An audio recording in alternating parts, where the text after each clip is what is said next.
Hey all my Crimsonites, and welcome to the Crimson Cure channel, where we embrace our femininity, increase our womanly values, and celebrate our brothers. So join me on our feminine journey to learn, heal, and grow.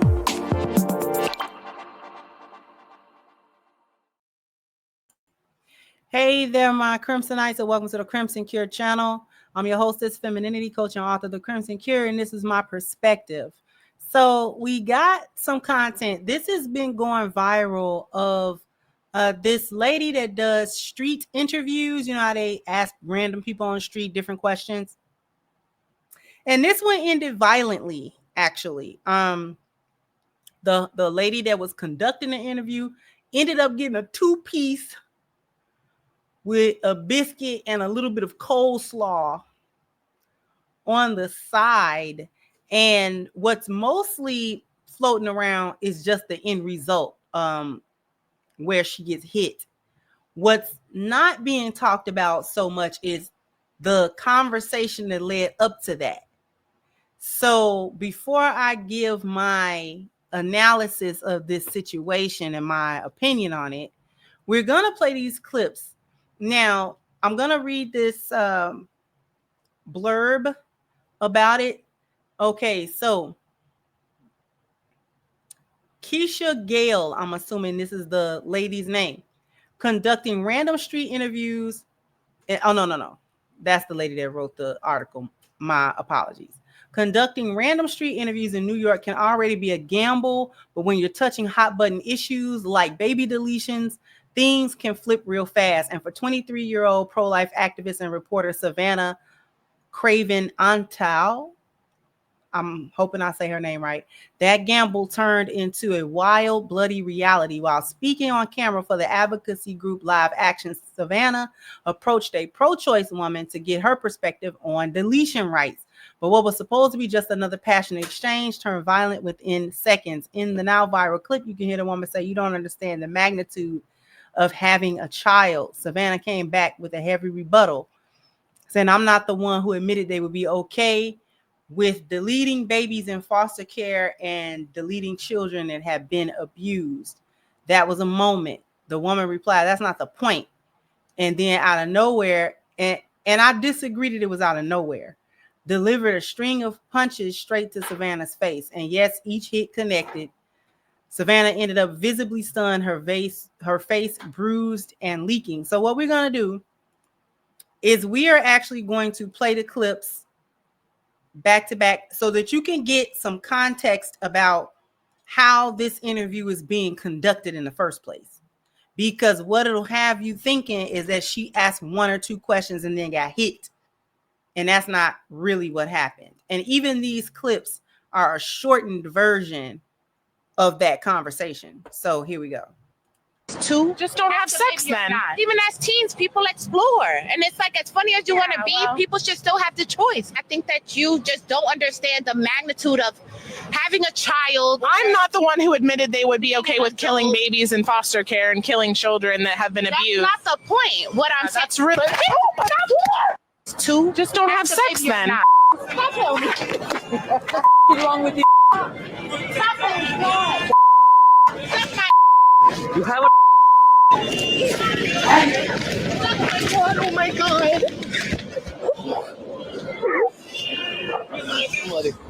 She just punched me in the face. We were just doing a street interview with my camera and everything was fine for over 20 minutes or however long we were filming, and then she just punched me in the face. Oh my god. For Live Action, Savannah Craven-Antau joins me now. Savannah, oh my goodness, I see the bandages on your forehead. I know you went to the hospital. Let's start with, how are you doing? I am doing okay, honestly. The accident could have been much worse. I guess it wasn't an accident. It was definitely on purpose. But I'm doing all right. I got some battle scars, but we're here. Well, I'm curious, stitches? What happened at the hospital? Yes. So no broken bones, but I did have to get 2 stitches right below my eyebrow. And I've obviously got a very shiny pink eye here. My goodness, I'm sorry. I'm really sorry that happened. to you. I imagine you've been doing some of these man on the street interviews, asking people their opinion, obviously with people that disagree with you as well when it comes to a very heated issue, the issue of abortion. Have you ever seen anything like this? Did this come out of complete left field? Did you know you could be in a situation where something like this could happen? For live action, Savannah.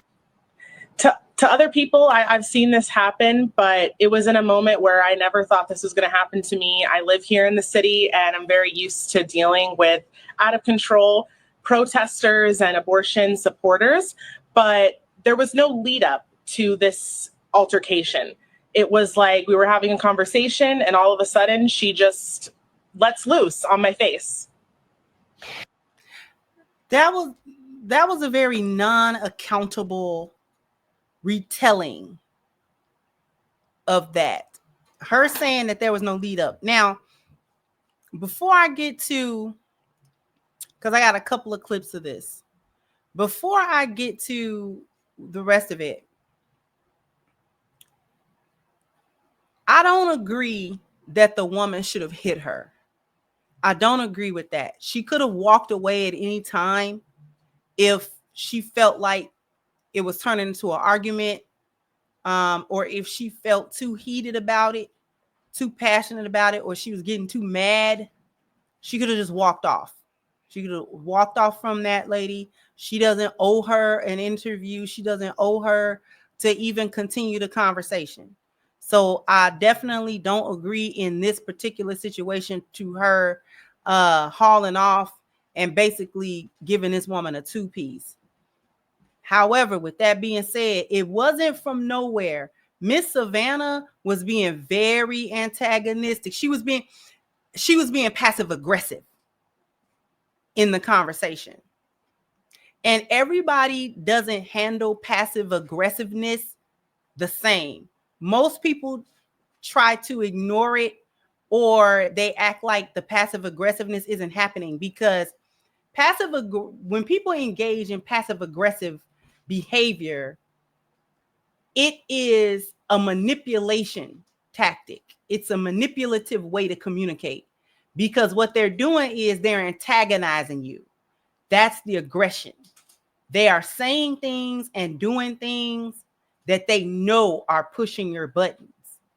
But the passive part is that they're not yelling, they're not cursing, they're not outwardly being like physically aggressive, so that if you respond to the aggression, they can fall back on the passive part.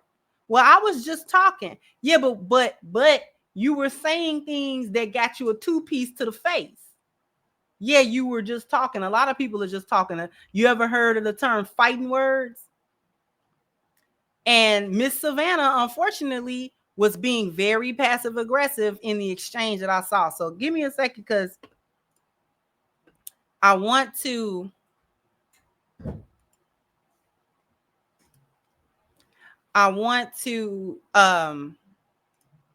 give you the rest of the clip that I saw, because I saw quite a few of them. Okay. So this seemed to be,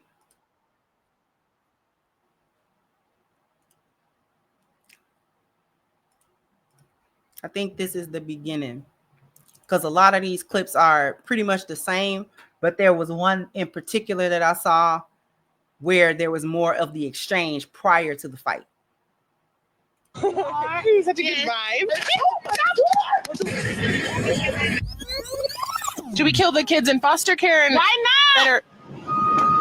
Why not? If that's the case, We should kill the kids in foster care that aren't wanted. who's going to take care of them? I need to know the percentage of people who take children from foster care and abuse them and molest them, who make them like personal slaves. We should just kill them. Statistics before you come to me talking about pro-life. We should kill the victims of molestation. I think, what does this have to do with molestation? You just mentioned people molesting children. We should kill the kids in foster care is what you said. What I'm saying is, in general, overall, if I don't want to have a baby, I should have the choice to. Just don't have sex then. Even as teens, people explore. And it's like, as funny as you want to be, people should still have the choice. I think that you just don't understand the magnitude of having a child. I'm not the one who admitted they would be okay with killing babies in foster care and killing children that have been abused. That's not the point. What I'm saying. That's really. Have a channel. Now,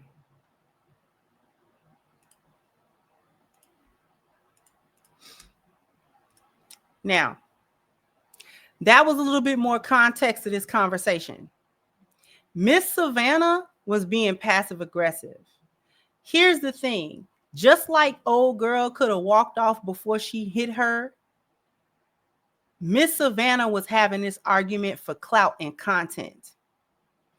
As a street interviewer, you put yourself in a delicate situation dealing with the public at random. You are, first of all, stopping people on the street or requesting them to share their ideas with you. In this particular case, the subject matter is passionate for a lot of people, particularly women.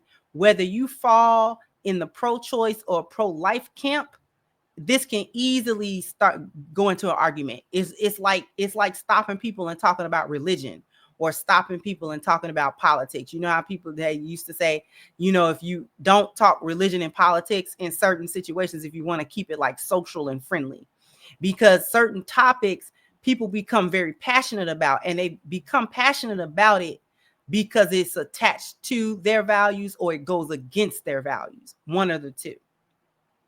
So without the rest of the conversation, because in the previous clip, we heard Miss Savannah say that it was like a 20-minute conversation. So this conversation was inching up, because you could see when the lady walked up, she was actually rather friendly to Savannah. She was ready to talk. She didn't have an attitude when it first jumped off and she was first approached. So she was ready to have this conversation.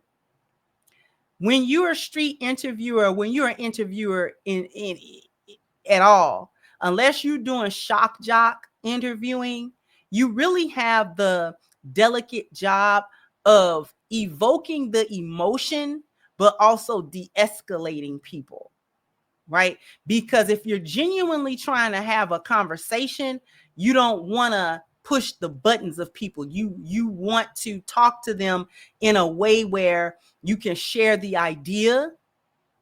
And even if you vocally disagree with what they're saying, you do so in a way that doesn't necessarily anger them. They can still be passionate. They can still say what they want to say, even if it's like kind of debate-ish. But at the same time, it's like, you know what? We can walk away from this and you have a nice day. If you felt that the person that you're questioning is getting too cranked up, then it's also up to you to de-escalate that situation. Just end it. Okay, well, thank you for your views. Obviously, we're not going to agree, but I appreciate you stopping and just giving us a little bit of your time and your opinion. Thank you so much. And if she walk away in a little bit of a huff, because let it be, so be it. But she said when the guy on the news, on Fox News, was asking her, she said, I never thought it could be me. But you put yourself in position where you admitted to seeing other street interviewers get a 2-piece as well. So if you put yourself in the 2-piece line, why don't you think you ever going to get it? Unless you're street interviewing something real friendly that people don't get up in arms about, and they don't really care too much about it one way or the other, it's something funny or something quick or something, you may have less chance of people actually becoming angry. But if you're going to make content with you arguing with people about a topic that gets people riled up, especially in New York and really any big city, really, and you talking again to random people, you don't know what these people are going to do. You don't know what they're capable of. So you really are walking a fine line for the sake of content.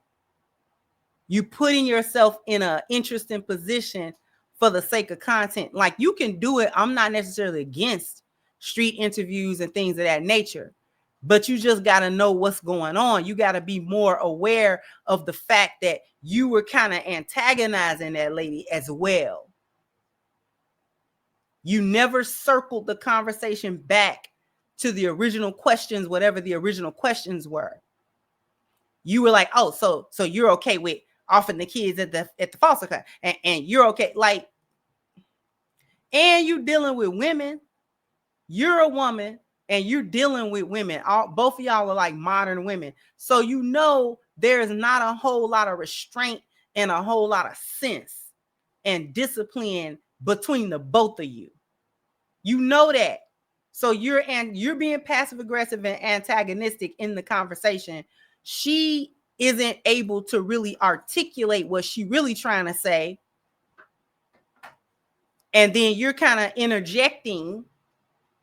That was a recipe. That was a recipe for, love that chicken from Popeyes. Like, that was a Popeyes recipe right there. And you got your eye pop because of it.